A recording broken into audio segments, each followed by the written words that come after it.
Hello everyone, welcome back to our channel little chef and mom. तर आज मी करते पाणीपुरी. अचानकच बेत झाल्यामुळे खरं तर मी चणे भिजायला टाकले होते 1 तासापूर्वीच. ते काही प्रॉपर असे भिजलेले नाही आहेत. पण ठीक आहे, मी कुकरला त्याला थोडंसं जास्त शिजवून घेईल, म्हणजे काम होऊन जाईल माझं. त्यामध्येच आता मी 2 बटाटे टाकते आहे, कारण की असंही आपल्याला ते जास्त शिजले तरी चालणार आहेत. त्यामुळे मी एकत्र शिजवते. तर 2 बटाटे मी कट करून त्यामध्ये पाणी टाकलेलं आहे. चणे भिजतील इतपत पाणी मी याच्यामध्ये वापरलेलं आहे. सोबतच त्यामध्ये 2 चमचे मीठ टाकलेलं आहे. 2 चमचे हळद टाकलेली आहे. जेणेकरून छान कलर आणि चव पण छान येते मिठानी. तर आता मी कुकरला याला व्यवस्थित अशा भरपूर साऱ्या शिट्ट्या करून घेते आणि कढईमध्ये मी एका साईडला आता ओला आमसूल घेतलेला आहे, ओली चिंच घेतलेली आहे आणि ओले खजूर घेतलेले आहे.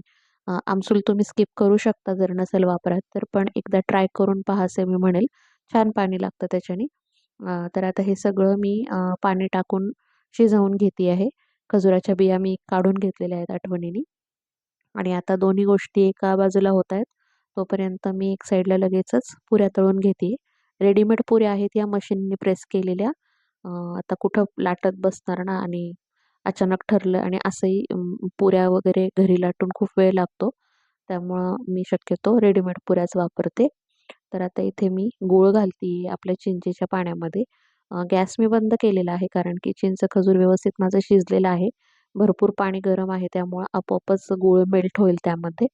तर आता कुकर पण झालेलं आहे माझं. पुऱ्या व्यवस्थित तळून झालेल्या आहेत बऱ्यापैकी क्वांटिटीमध्ये. आणि हे पाणी पण झालेलं आहे चिंचेचं. तर तिखटपणाचा आता आपण तयारी करूयात. 2 मिरच्या घेतलेल्या आहेत तोडून. भरपूर सारं आलं घेतलेलं आहे. पुदिना घेतलेला आहे आणि कोथिंबीर घेतलेली आहे. थोडंसं चवीसाठी हिंग टाकायचं आणि जिरे टाकायचे यामध्ये. याच्याने छान लागतं तिखट पाणी. आता तिखट आणि गोड पाणी मी वेगळं-वेगळं नाही करणार आहे. एकत्रच करणार आहे. आणि काळं मीठ वापरते मी. खड्याच्या स्वरूपात आहे म्हणून त्याला थोडंसं बारीक करून घेतलं आणि मिक्सरमध्ये टाकलं. साधं मीठही घेतलेलं आहे मी 2 चमचे. व्यवस्थित पाणी टाकून सगळ्या जिन्नस मी वाटून घेतलेले आहेत. आणि आता सगळं आपल्याला व्यवस्थित असं गाळणीने गाळून घ्यायचंय. आता हा जो वरती राहतो तो मसाला मी वापरणार आहे पुढे, त्यामुळे एका प्लेटमध्ये मी काढून घेते. आता लगेचच आपलं गोड पाणी पण थंड झालेलं आहे बऱ्यापैकी. छान असा घट्टपणा त्याला आलेला आहे. सगळं काही व्यवस्थित शिजलेलं आहे. तर याच्याच मध्ये आता मी हे सगळं गाळून घेते. पळीच्या सहाय्याने थोडंसं स्मॅश करून करून फक्त साली आणि गुळात जर काही कचरा असेल तर तो वरती आपल्याला राहील.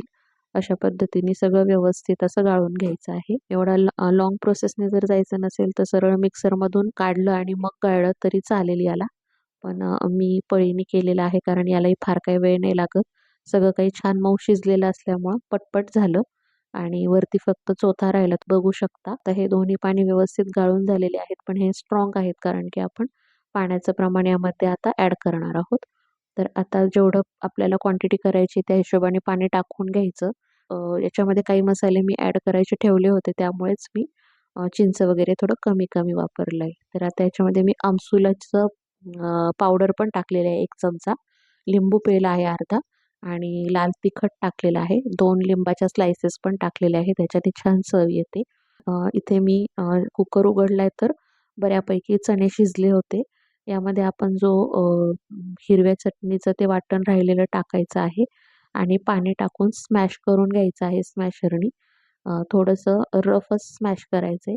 खूप असं एकदम बारीक असं स्मॅश नाही करायचंय. थोडंसं टेक्स्चर ठेवायचं आहे रगड्यासाठी आपल्याला. आता हे सगळं मी एका कढईमध्ये शिफ्ट करून घेते, कारण की स्मॅशिंगसाठी आपण जे पाणी त्यामध्ये टाकलं होतं ना, ते आपल्याला आटवून घ्यायचं आहे. याच्यामध्ये मी फक्त चाट मसाला टाकलेला आहे, कारण की आपण हळद आणि मीठ शिजतानाच टाकलं होतं. तर आता एका साईडला ते मी तसंच पाणी उकळायला ठेवलं आहे, आटवून घ्यायचं. कांदा कोथिंबीर मी चॉपरने चॉप करून घेतलेला आहे बारीक. तो मी याच्यामध्ये वरतून ॲड करते. तुम्ही बघू शकता पाणी सगळं मी आटवलेलं आहे यातलं. आणि छान असं आपलं मध्ये टाकायसाठी रगडा रेडी झालेला आहे. पाणी पण आपलं रेडी झालेलं आहे. थोडीशी बुंदी टाकली मी त्यामध्ये. कोथिंबीर आणि पुदिना वरून पण टाकले. भरपूर साऱ्या पोळ्या पण माझ्या रेडी झालेल्या आहेत तळून. आता आपण सर्विंगची तयारी करूयात. छान अशी चटपटीत आपली पाणीपुरी रेडी झालेली आहे. बघा आता आपण बऱ्यापैकी आंबट वेगवेगळे पदार्थ वापरलेले आहेत. त्याचं कारण असं की प्रत्येक आंबट गोष्टीला एक वेगळा आंबटपणा असतो. जसं की लिंबाचा आंबटपणा वेगळा, आमसुलाचा आंबटपणा वेगळा आणि आपल्या आवडीच्या पदार्थांमध्ये तर आपण खूप सारं मन लावून एक्सपेरिमेंट करू शकतो. तर तुम्ही ही पद्धत एकदा वापरून बघा. खूप छान होते पाणीपुरी. असेल करायची पद्धत आवडली असेल तर व्हिडिओला नक्की लाईक करा. नवीन असाल तर चॅनलला सबस्क्राईब करा. Thank you very much for watching.